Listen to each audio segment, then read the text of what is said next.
Tungod matod pa sa daw pagbugal-bugal sa mga sakop sa LGBTQIA+ community. Gitunan ang pagduso o reklamo batok sa usa ka netizen nagsugod gini sa komento kabahin sa mga pride flags nga gipamutang sa kadalanan sa dakbayan sa Mandaue. Ano ang report ni Nico Serino? Alang sa pagtimaan sa Pride Month ning Hunyo, nagbutang og mga rainbow flags sa strategic areas sa Mandaue City. Mao kini ang gikwestiyon sa usa ka netizen mga duha ka semana na ang nakalabay. Nakapangutana kini ngano kunong gabayot-bayot na ang flag sa syudad. Kining maong post wala gikahimuot sa mga sakop sa LGBTQIA+ community sa dakbayan. Matod sa presidente sa asosasyon, daghan ang nahiubos sa komento sa maong lalaki. Ang Mandaue City nagsige og celebrate sa Pride Month. Mo to murag na feel na mo nga bisag question to siya, murag if imo siyang ipagsabot ang question murag nihug siya og discriminate the way sad sa nga nag-word sad siya og bayot-bayot. O so mao to siya murag na felt down me, murag na hugno me. Gidelete na hinuon ang maong post human sab giuwan sa komento sa uban nga mga netizens.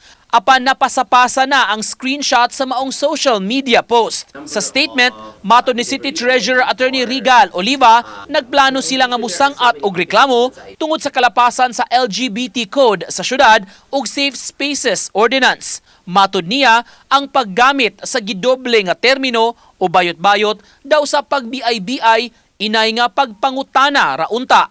Angayan kunong timan-an nga ang freedom o kagawasan sa usa ka tawo matapos kun malapas na ang katungod sa lain nga tawo.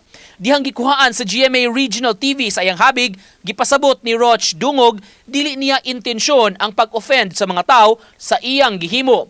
Nakapangutana sab siya nganong giuwan na hinuon siya og hate messages tungod sa iyang yano nga pangutana. Sa video nga iyang gipost, kini ang iyang pagpasabot. We are taught that June is Independence Day. Mao na saya. Wala gitudlo sa eskwelahan LGBTQ month. For someone like me nga have no knowledge about that organization, people on that organization should educate me. Instead, I receive a lot of hate. Ang Mandaue City ni atong 2016 mipasar sa ilang landmark LGBT code nga base sa sexual orientation and gender identity or expression. Gihulagway nga labing una kini dinhi sa nasod. Para sa amo ang advocacy nga naadjud mi a hashtag equality for all. Uban ni Rod Prado, Nico Sereno, Balitang Bisdak.